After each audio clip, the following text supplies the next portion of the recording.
जब हम बच्चे होते हैं हम सब धर्मों को प्यार करते हैं, जब हम सयाने हो जाते हैं पता नहीं क्यों हिंदू मुसलमान हो जाते हैं। मेरा ऐसा मानना है कि मिटानी हो अगर मजहबों की दूरियां, मिटानी हो अगर मजहबों की दूरियां, तो एक काम अच्छा कर लें, करें इबादत किसी की भी, लेकिन पहले अपने दिल को बच्चा कर लें। 18 साल पहले जी हाँ, जब वार हुआ था हिंदू मुस्लिम, जी हाँ, ये ऐसा ही क्यों है? हिंदू मुस्लिम ही वार क्यों होता है? बिल्कुल हिंदू सर। ईसाई या सिख मुस्लिम ऐसा क्यों नहीं होता? आपका सवाल था कि हिंदू मुस्लिम ही क्यों होता है, राइट? हिंदू क्रिश्चियन क्यों नहीं होता है? भाई मिसाल के बारे में जैसे इंडिया पाकिस्तान मैच हो तो ही सब देखते हैं, इंडिया ऑस्ट्रेलिया को कोई नहीं देखता है। बराबर, ये फर्क है। और देखो बिल्कुल सर। पब्लिक हंस भी रही है, बिल्कुल ये सर, जायज बिल्कुल। है, क्योंकि मैं देखा हूँ, क्योंकि मैं 36 उम्र है मेरी, मैं देख रहा हूँ इंडिया पाकिस्तान का मैच रहेगा तो ही हिंदू मुस्लिम देखता है, माशाल्लाह। और अगर इंडिया ऑस्ट्रेलिया रहेगा तो ऑल देखते हैं, मुस्लिम कम देखते हैं। ये मैं आंखों देखी चीज है, और चाहे तो पूछ सकते हैं मजबे में। आप 36 साल से देख रहे, मैं 45 साल से देख रहा हूं। मैच को नहीं देखता हूं, मैच नहीं देखता हूं, लोगों को देख रहा हूं। और आप बिल्कुल सही कहते कि हिंदू मुस्लिम क्यों लड़ा है। आप अगर मेरी तकरीर देखेंगे जिसका मौजू था is terrorism a Muslim monopoly, क्या दहशतगर्दी मुसलमान की विरासत है, इसमें मैं ये साबित किया हूं कि जो लोग इल्जाम लगाते कि मुसलमान दहशतगर्द, बिल्कुल गलत है। चंद लोगों ने शायद गलत काम किया होगा। ये साबित किया है कि आप 100-200 साल पहले देखेंगे, सैकड़ों साल पहले मुसलमान तो हार्डली कोई दहशतगर्द हमला कर चुके, सब गैर मुसलमान। लेकिन मैंने इस तकरीर में कहा हूं कि दहशतगर्दी जो है ये मोनोपोली है मेरे हिसाब से पॉलिटिशियन की। ये दहशतगर्दी विरासत है पॉलिटिशियन की।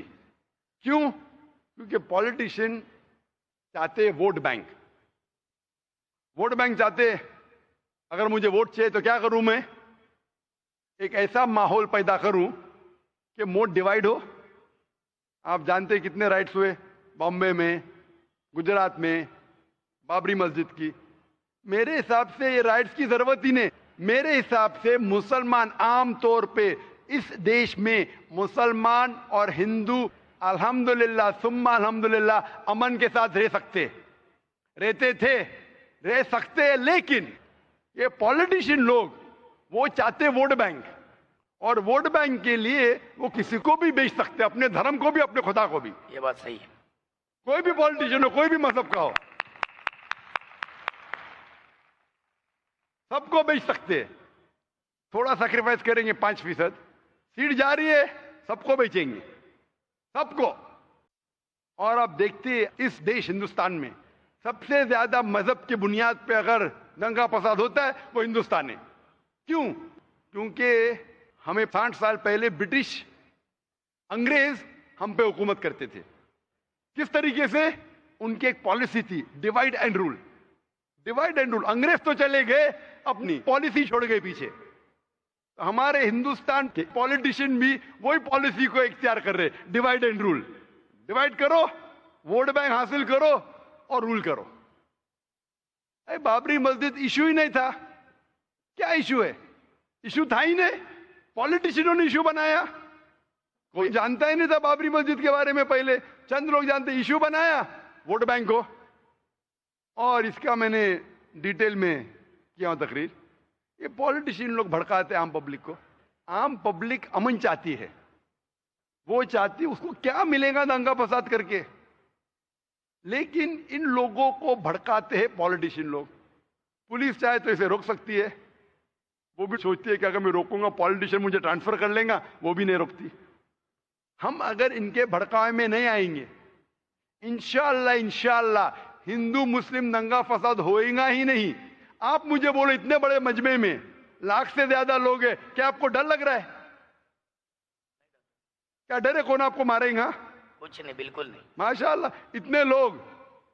अगर आप कुरान के खिलाफ भी कहेंगे, मेरे खिलाफ भी कहेंगे, एक भी इंसान आप पे उंगली नहीं उठाएगा। ना हम उठाने देंगे, ना कौन उठाएगा। ना उठाएंगे, ना उठाने देंगे। ये हमारा मजहब है। आमतौर पे आप देखेंगे धार्मिक लेक्चर्स जब होते, थोड़ी क्वेश्चन आंसर होता है। मैं कई लेक्चर में गया हिंदू धर्म गुरु के, क्रिश्चियन धर्म गुरु के, सवाल पूछने का मौका ही नहीं देते। नहीं देते। सवाल होगा तो चिट में, अरे क्यों भाई, अगर आपने तकरीर की तो मुझे हक है आपकी बात से सहमत होने का या आपकी बात से ना मानने का। उन्हें डर है पब्लिक में सवाल होगा तो पोल खुल जाएगा। मुझे भी पता है सवाल जवाब होगा तो मेरा पोल खुलेगा। मेरा पोल एकदम साफ है, इन्न दीना इंदल्लाह इस्लाम। हमारा पोल साफ है। क्या सिर्फ ये मजहब, अल्लाह ताला फरमाते सूरह इमरान सूरह 3 आयत नंबर 19, इन्न दीना इंदल्लाह इस्लाम, सिर्फ मजहब जो अल्लाह ताला मानेगा वो है खुदा की ख्वाहिश के मुताबिक आप चलो। और जितने आप सवाल पूछेंगे उतना आपको यकीन होगा ये दीनुल हक है।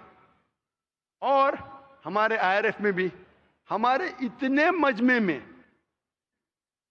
मैं तकरीबन 15 साल से ज़्यादा मैं तकरीर कर रहा हूँ, हिंदुस्तान में, गल्फ कंट्रीज़ में, अमेरिका में, कनाडा में, UK में, सिंगापुर में, मलेशिया में, माशाअल्लाह हज़ारों की तादाद में, लाखों की तादाद में।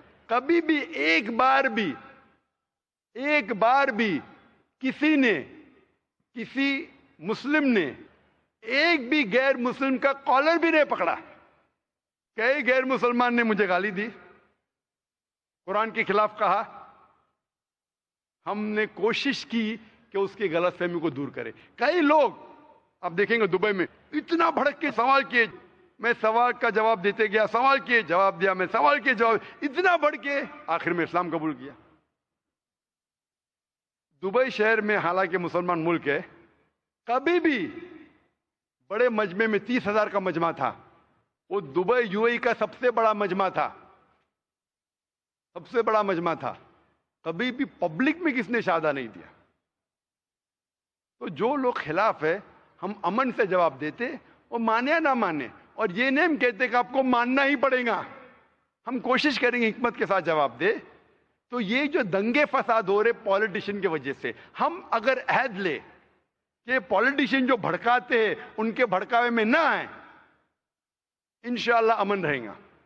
चाहे हिंदू मुसलमान की बात माने या ना माने, मुसलमान हिंदू की बात माने या ना माने, इस्लाम में कभी भी जबरदस्ती नहीं है। कुरान में साफ तौर पे लिखा है सूरह अनाम में सूरह नंबर 6 आयत नंबर 108 में कि आप उन लोगों को गाली मत दो जो अल्लाह के अलावा दूसरों की इबादत करते हैं, नहीं तो जहालत में वो लोग अल्लाह को गाली देंगे। हमें दूसरे मजहब के जो माबूद है उन्हें गाली देने का हक ही नहीं है, हम सिर्फ समझा सकते हैं।